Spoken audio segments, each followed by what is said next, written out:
Lionel Messi selalu menjadi anak yang termunggil dimanapun ia berada, baik itu di lingkungan sekolah maupun di lingkungan tetangga. Karena posturnya itu, Messi terpilih menjadi anak yang dipakaikan kostum keong pada sebuah acara karnaval sekolahan SD. Messi sendiri sangat menyukainya karena anak yang sangat pemalu ini jadi berasa sembunyi jika berada di dalam kostum. Kalau malunya udah hilang, bisalah dia bergerak lincah ngesot mondar-mandir di halaman sekolah. Sejak dari kecil, bocah ini memang sudah terlalu lengket dengan yang namanya bola sepak. Kebetulan dua kakaknya, Rodri dan Matias, sudah aktif bergabung dengan tim sepak bola. Suatu hari waktu ia masih berumur 6 tahun, Messi kecil diantar neneknya untuk menonton pertandingan sepak bola di lapangan dekat rumah. Dari kecil, sang nenek sudah meramalkan bahwa Leo akan jadi pesepak bola yang lebih baik dari kedua kakaknya. Bukan karena urusan fisik, namun karena si bungsu lebih punya imajinasi yang penuh misteri. Pada saat itu, pertandingan tertunda karena seorang pemain tim Grandoli ada yang belum datang. Messi kecil ternyata sudah pede untuk minta diajak main. Maka dari itu, sang nenek pun mengusulkan cucunya kepada pelatih Grandoli untuk menjadi pengganti. Dia bilang bahwa cucunya ini meskipun mungil, namun larinya sangat cepat bagaikan peluru. Biar pertandingan bisa segera dilangsungkan, sang pelatih langsung menyuruh Messi untuk turun ke lapangan. Nyatanya di dalam lapangan, Messi nggak berhenti mendribel bola. Meskipun masih belum ngerti gaya tiki-taka, setidaknya anak itu berhasil beberapa kali menjebol gawang lawan. Messi yang dari kecil sudah menunjukkan gak ada minat dengan pelajaran akademik, meneruskan sepak bola sebagai interest utamanya. Di umuran SD itu, ia bergabung dengan klub Newell's Old Boys.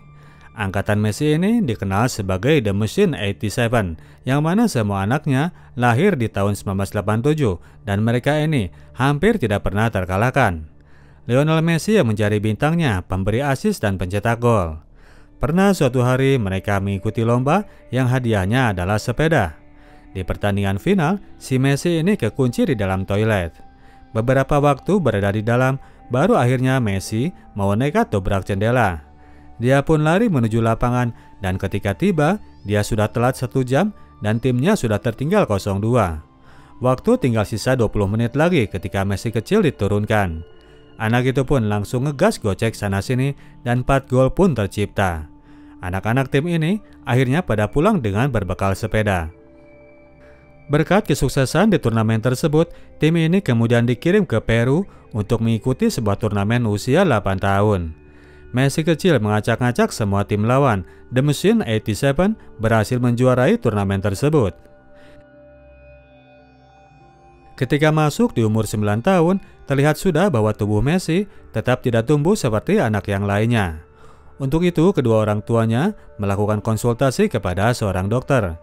Analisa dari dokter bahwa anak ini mengalami defisiensi dalam hormon pertumbuhannya. Untuk itu, Messi kecil harus menjalani terapi harian. Secara rutin harus diberikan suntikan hormon yang harganya sangat mahal.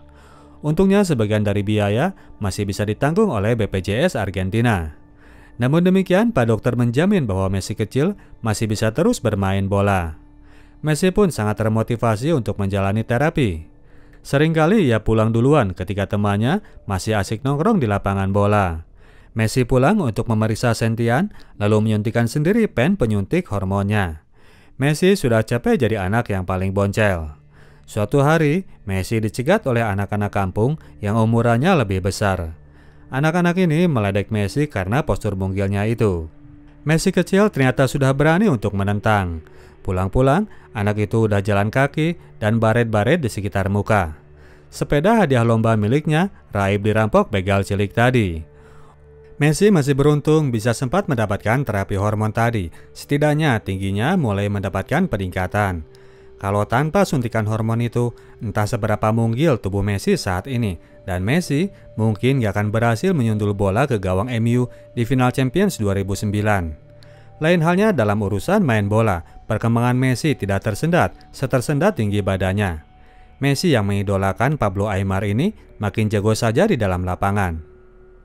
Suatu hari terjadi hal yang tidak terduga. Dalam masa resesi ekonomi Argentina, ayah Messi harus kehilangan pekerjaannya. Untuk itu, ia pun membawa anaknya keluar dari klub dan mencari klub baru yang sanggup untuk membantu pengobatan Messi.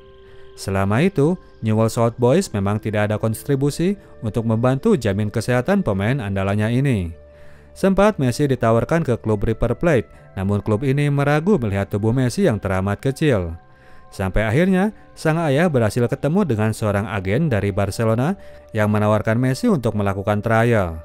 Tahun 2000, dalam umur yang ke-13 tahun, berdua saja bersama ayahnya, Leo Messi terbang ke Barcelona untuk menjalani trial di klub besar tersebut. Di sini, Messi akan menjalani trial bersama pemain-pemain lainnya. Di dressing room, seperti biasa, Messi harus menjalani pembulian dulu karena tubuhnya yang paling mungil. Tapi ketika sudah berada di lapangan, Messi dengan sadis membungkam mereka semua dengan gocekannya. Setelah dilakukan latihan, Xavier Llorens, pelatih junior Barca, langsung mencari anak mungil tersebut. Esoknya, Llorens menelepon ayah Messi bahwa mereka sangat tertarik dengan anaknya. Untuk itu, Llorens pun mencoba mengusulkan kepada manajemen klub. Tawaran itu ternyata nggak langsung disambut, lagi-lagi karena masalah risiko pada postur tubuh Messi berikut biaya perawatannya. Llorens mencoba meyakinkan bahwa dia belum pernah melihat anak yang sejago itu. Kalau enggak dengan Barca, bocah ini pasti akan gabung di klub besar Eropa lainnya dan mereka pasti akan menyesal kalau hal itu terjadi. Ayah Messi sebetulnya saat itu ingin audisi langsung dengan Charlie Rexach, scout ofisial tim Barca yang tahun berikutnya akan diangkat menjadi manajer tim senior.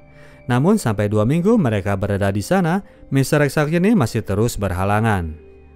Suatu hari, Charlie Rexach datang juga ke arena latihan dan melihat Messi yang sedang dimainkan bersama tim umuran 15 tahun. 2 kali Rexach menyaksikan Messi bertanding, dia langsung mengajukan kepada manajemen agar mereka merekrut anak ini, berapapun harga yang harus mereka bayar. Rexach menyebutnya sebagai Little Maradona. Lionel Messi mulai resmi berlatih bersama tim Barcelona dan pihak Barca meluluskan keinginan ayah Messi untuk memboyong semua anggota keluarga sebagai bentuk kompensasi. Namun ternyata urusan tidak selancar itu karena pihak Newell's Old Boys, klub lama Messi, masih ikut merecoki sehingga sampai 4 bulan kemudian Messi masih belum bisa menandatangani kontrak. Rapat keluarga kemudian menyepakati bahwa seluruh keluarga yang mana mereka ini sebetulnya nggak betah berada di Barcelona akan balik ke Argentina dan Messi hanya akan ditemani oleh ayahnya seperti sebelumnya. Negosiasi dengan pihak Newell's Old Boys ternyata berjalan berlarut-larut. Baru di tahun berikutnya transfer itu terjadi.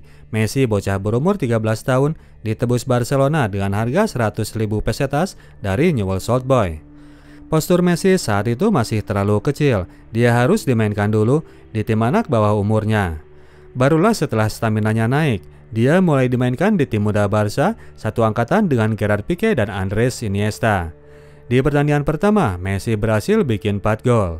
Di pertandingan kedua, anak ini kena cedera patah kaki. Messi menjalani terapi penyembuhan cederanya di Barca, selain juga harus konsisten melakukan suntikan hormon pertumbuhan badan. Namun setelah itu kondisinya makin membaik. Staminanya meningkat, berikut tubuhnya yang mulai berisi. Namun dengan tubuh yang mulai memadai, lawan pun mulai berani untuk berlaku keras kepadanya. Suatu waktu, Messi mengalami pecah tulang pipi karena disikut oleh seorang bek lawan. Dalam sisa pertandingan, Messi harus memakai topeng Zorro seperti yang dipakai oleh Carlos Puyol. Suatu waktu, Frank Rijkaard datang meninjau latihan tim Barcelona B, di mana kini Messi mulai tergabung. Rijkaard hendak memantau pemain yang akan ia bawa untuk melakukan tanding friendly dengan Porto. Messi dan Iniesta adalah 2 pemain yang kemudian ia bawa. Pada pertandingan friendly itu, Messi melakukan pertandingan debutnya. Kendati dimainkan sebentar, namun permainannya mulai jadi perhatian media lokal. Messi sendiri mulai mengutarakan keinginannya untuk dipanggil timnas Argentina. Pada tahun 2003 itu, suatu hari Hugo Tocali, pelatih U18 Argentina, diuber oleh chef hotel yang ketitipan pesan dari ayah Messi. Si mas-mas ini meminta agar Tocali memanggil Messi ke dalam tim sebelum mereka keduluan oleh timnas Spanyol yang mulai interest untuk menarik Messi. Awalnya Tocali nggak peduli karena memang ia belum tahu siapa Messi. Namun ketika ia melihat video Messi yang diberikan chef tadi, ia pun langsung jadi tersekima. Tocali melongo melihat highlight permainan Messi pada layar TV. Maka dari itu, ia pun segera menelepon asistennya untuk segera mencari Lionel Messi, seorang pemain Barcelona B. Selain itu, Tokali pun langsung mengkontak ayah Messi untuk menyatakan secara resmi niatannya. Ayah Messi tentunya sangat gembira anaknya jadi bermain untuk timnas negaranya sendiri. Lionel Messi bermain untuk timnas U18 pada umur yang masih 16 tahun. Debut timnas sudah dijalani, debut di tim utama tinggal menunggu waktu.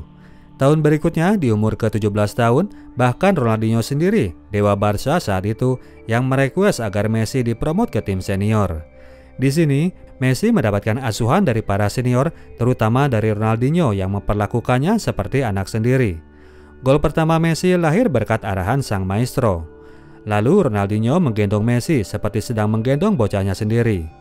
Setelah pertandingan itu, berbagai atraksi sirkus sering dilakukan oleh keduanya. Ronaldinho berusaha mengasis Messi. Hebatnya, sang maestro tidak merasa terancam dengan keberadaan wonderkid baru ini. Ronaldinho malah selalu berusaha mengoptimalkan potensi juniornya tersebut. Berikutnya yang menyusul adalah debut di timnas senior dalam pertandingan friendly untuk melawan Hungaria. Dimasukkan di menit ke-63 babak kedua dan beberapa detik kemudian Messi diganjar kartu merah karena menyikut pemain lawan. Bintang muda ini belum mampu untuk melawan emosi. Namun aib itu pun terlupakan, Messi tetap dipanggil Pekerman untuk berada di Piala Dunia 2006. Publik sendiri mulai menetapkan ekspektasi tinggi terhadap rising star ini. Argentina datang dengan skuad yang pernah menjadi juara Piala Dunia tingkat junior dengan manajer yang juga menukangi tim tersebut. Ada Javier Saviola, Carlos Tevez dan Esteban Cambiaso di samping bintang-bintang lainnya seperti Roman Riquelme, Pablo Aimar idola masa kecil Messi, dan berikut Lionel Scaloni, bek Lazio, pelatih timnas Argentina sekarang ini. Argentina bermain baik sepanjang turnamen meskipun akhirnya harus terusir dari Piala Dunia di babak perempat final oleh tuan rumah Jerman. Messi sendiri kala itu masih jarang diturunkan, dia lebih sering berada di bangku cadangan. Lionel Messi mulai mendapatkan rekognisi di tingkat internasional ketika diturunkan dalam Liga Champions melawan Juventus. Penampilannya yang gemilang membuat Fabio Capello sang pelatih Juve jadi terpana dan publik mulai meneriakan nama Messi. Dalam babak berikutnya, masih di pertandingan Liga Champions, Messi membuat bek kiri Chelsea jadi kalang kabut menjaganya. Asier Del Horno dilanda nightmare, bek tinggi besar ini jadi terpaksa tampil barbar untuk menghadang lawannya yang bertubuh imut. Tahun 2007 dalam pertandingan La Liga melawan Getafe, Messi membuat sebuah gol kopian dari gol Maradona ke gawang Inggris di Piala Dunia 1986. Mendribling bola dari lapangan tengah, melewati beberapa bek, melewati kiper, untuk kemudian menceploskan bola ke gawang lawan. Sontak dirinya mulai disandingkan dengan sosok seorang Maradona yang memang diakui Messi sebagai idola dirinya. Apalagi ketika kemudian Messi pun ikut bikin gol yang berbau tangan Tuhan. Komplit sudah predikat Messi sebagai jelmaan Maradona. Publik Argentina sendiri menginginkan agar Messi bisa menggantikan sosok Maradona. Argentina sudah kelewat haus juara, mereka butuh seorang inspirator baru. Milestone berikutnya adalah pertandingan El Clasico. Barca yang sedang kehilangan sihir Ronaldinho berhasil terselamatkan oleh hat-trick sang bocah ajaib. Selepas kepergian Ronaldinho, Pep Guardiola mengubah posisi Messi untuk mengisi lubang yang ditinggalkannya. Lionel Messi dengan baik berhasil mengisi posisi itu. Absennya Ronaldinho seolah tergantikan dalam wujud seorang Messi. Pep menjadikan Messi sebagai center dari permainan tim. Samuel Eto'o dan Thierry Henry harus memberikan jalan bagi kreativitasnya. Yang gak bisa connect terpaksa disingkirkan. Itulah yang terjadi dengan Ibra, pemain hebat namun seringkali terlalu egosentris sehingga dianggap menghambat pergerakan Messi. Pep menempatkan kaki Messi sebagai orbit dari bola permainan Barca. Maka dari itu, trio Xavi, Busquets dan Iniesta jadi sangat cocok untuk mengawal ruang tengah bagi Messi. Chemistry yang apik ini yang bawa Barca mengalahkan Chelsea di semifinal Liga Champions 2009 untuk maju ke final menghadapi Manchester United. Di La Liga sendiri, Barcelona kembali menunjukkan dominasi, mereka berhasil merebut gelar juara. Beberapa minggu kemudian, gelar juara itu dilengkapi dengan gelar Copa del Rey dan berikutnya, gelar Liga Champions tidak lupa mereka sikat setelah mereka berhasil mengalahkan Manchester United dengan skor 2-0. Tahun itu menandai munculnya era baru Barcelona di bawah arahan manajer Pep Guardiola sebagai generasi emas baru tim Katalan. Tim Barca yang memainkan sepak bola tiki-taka secara fasih dan indah dan begitu menggairahkan. Di depan warga Katalan, Messi dan kawan-kawan merayakan kejayaan mereka tahun itu dan mengajak mereka untuk bersiap menyongsong masa jaya di tahun kemudian. Lionel Messi meraih semua gelar di tahun tersebut, mulai dari gelar bersama klub, juga gelar pencapaian pribadi. Gelar pemain terbaik FIFA dan Ballon d'Or auto disematkan kepada dirinya. Tahun 2010, Barca masih tetap meraja di La Liga dan tim Argentina kini menatap Piala Dunia di Afrika Selatan dengan penuh optimisme. Tim mereka sedang punya pemain terhebat sedunia dan sedang dilatih oleh legenda sepak bola sepanjang masa, Diego Armando Maradona. Sampai babak per-8 final, tim Argentina memang melaju dengan mulus, namun perjalanan mereka harus menemui malapetaka di babak per-4 final. Messi dan kawan-kawan habis diganyang tim Panzer Jerman dengan skor 4-0. Kegagalan itu menimbulkan konflik karena fans bola Argentina menyalahkan Maradona terhadap kekalahan tersebut. Mereka menganggapnya gak becus untuk menjadi manajer. Tahun berikutnya setelah gelar La Liga kembali mereka raih, tim Barca kembali bertemu dengan Manchester United di final Liga Champions. Kali ini pertandingan dilangsungkan di Stadion Wembley. Pertahanan Rio Ferdinand dan Nemanja Vidic kembali dibuat kocar-kacir. Barcelona kembali berjaya mengalahkan juara Inggris itu, kali ini dengan skor 3-1. Lionel Messi yang menjadi man of the match pertandingan tersebut. Masa berkuasanya Pep Guardiola di Barcelona menjadi puncak dari penampilan Lionel Messi sebagai pemain kelas dunia. Tim Barca periode itu memang disebut sebagai tim Barcelona yang terbaik sepanjang masa. Permainan mereka begitu memekau sampai tiba pada titik di mana pertandingan jadi menjemukan karena selalu bisa dipastikan bahwa tim ini pasti akan menang. Arah bola direka oleh Xavi dan Iniesta dan Messi tampil sebagai pemberi aksen yang memperindah gambar yang telah dibuat. Namun demikian, gelar Ballon d'Or hampir selalu diberikan kepada pihak penyerang. Messi mempersembahkan gelar itu kepada dua rekannya yang dia bilang juga layak untuk mendapatkannya. Namun dengan semua kejayaannya, Lionel Messi tetap menjadi sosok yang low profile. Berbeda dengan Maradona yang selain megah di dalam lapangan, dia juga sosok yang besar di luar lapangan. Messi hanya terlihat jika berada di dalam lapangan. Di luar lapangan, dia seringkali terabaikan. Selain karena pribadinya yang pemalu, dia juga punya pribadi dan lingkungan yang low profile. Istrinya yang ia kenal sejak masih bocah bukan tipikal wok yang kemana-mana tampil glamor. Lionel Messi adalah sosok seorang mas-mas rumahan. Jaya bersama Barca, namun sampai saat itu Messi masih terus memble jika berada di tim Argentina. Memimpin Argentina di Copa America 2011 yang dilangsungkan di negara sendiri, penampilan Messi jauh dari standar permainannya ketika bermain bersama rekan di Barcelona.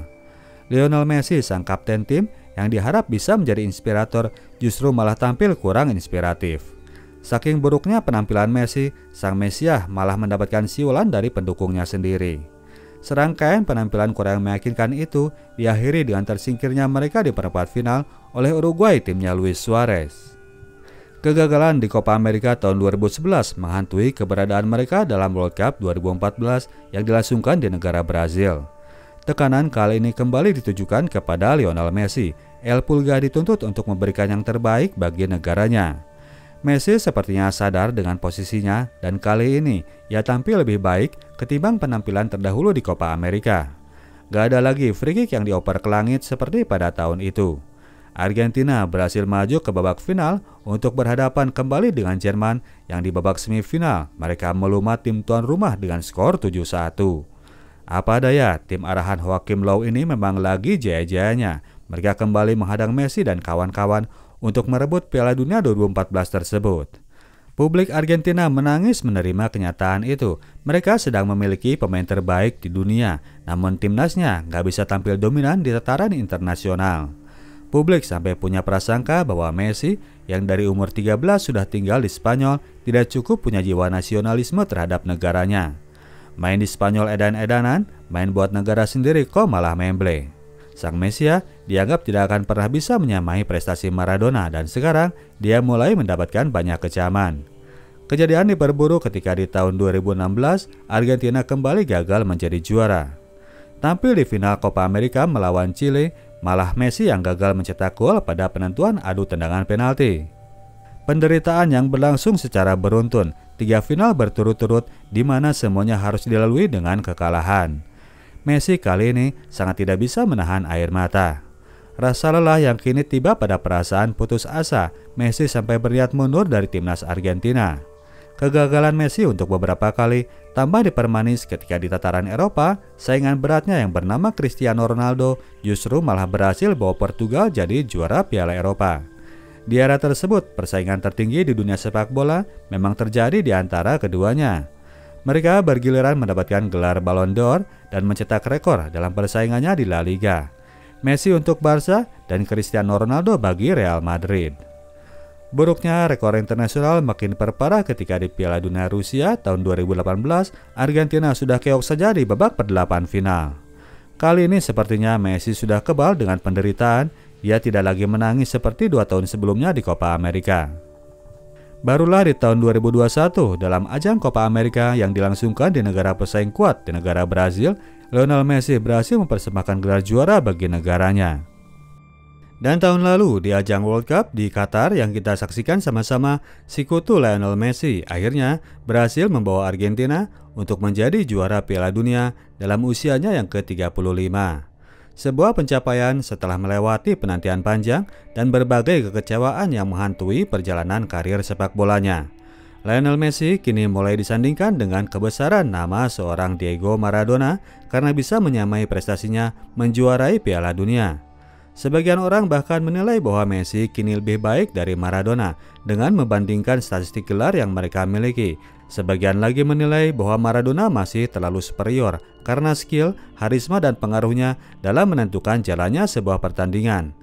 Tiap orang memang boleh punya pilihannya masing-masing, termasuk kalian guys. Tapi yang jelas, keduanya adalah pemain terhebat yang pernah ada dengan keunikannya masing-masing, serupa tapi tak sama. Hadir di televisi memaksa kita harus begadang, lalu membuat kita teriak dan tersepona, yang pada akhirnya membuat kita makin menikmati permainan sepak bola. Oke, demikianlah ceritanya Bro dan Sis. Kita tim Sinotalk cabut dulu. Sampai jumpa di video kita selanjutnya. Ciao.